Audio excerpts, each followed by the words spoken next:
so many different countries. We have citizens asking, why is it that we are supporting this faraway country that has nothing to do with us in Canada? Well, first of all, in Canada, we have more to do with that because Canada has thrived over the past 100 years because so many Ukrainians have come to settle our prairies and continue to contribute. So our closeness with Ukraine is unparalleled amongst NATO countries. But more than that country, Canada is a country, a middle power, that understands how important the rules-based order is in protecting all of us. And Russia's illegal invasion is not just about redrawing lines in the map in their neighborhood. It's about reintroducing into the world, long after it had disappeared, the idea that might makes right once again.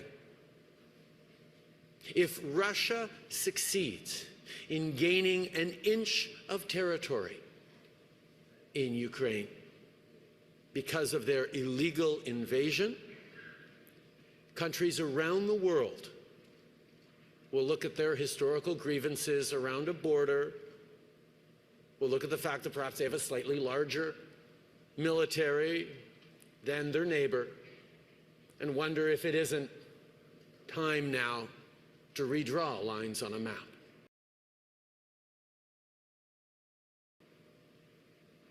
To violate the UN Charter, as Russia has. To once again destabilize the rules-based order in a way we had not seen since the end of the Second World War. The prosperity we have had for decades around this world happens because we agreed to rules and we abided by them, even through the Cold War.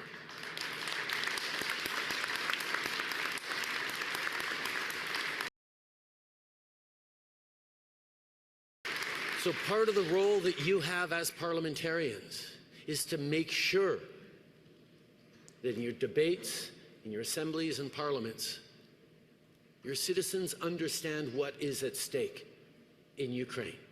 What is at stake all around the world where we see violations of the rules-based order, where we see creeping authoritarianism and breaking into chaos of institutions that have been serving us, not perfectly, but well, for decades. We are at a time right now where our adversaries are using the tools of democracy and free speech and online information and misinformation to weaken our capacity to stand up for the very rules that keep us safest. That's why Canada is so unequivocal around Ukraine. That is why the world needs to be so unequivocal around Ukraine. That is why NATO stands strong with Ukraine. Canada has supported the launch of NATO security assistance and training with an extra $500 million, $389 million to enhance F-16 pilot training. We bought a NASAMS, which is now in Ukraine and will help Ukrainians defend themselves from Russia's vile and indiscriminate missile strikes which kill civilians, including children. We will continue to stand strong in condemning further escalation by Russia. But we see that after more than 1,000 days of failure now, Putin should understand that his attempts at intimidation only strengthen Ukraine's courage and resolve and strengthen the solidarity of Ukrainians, allies like our NATO countries.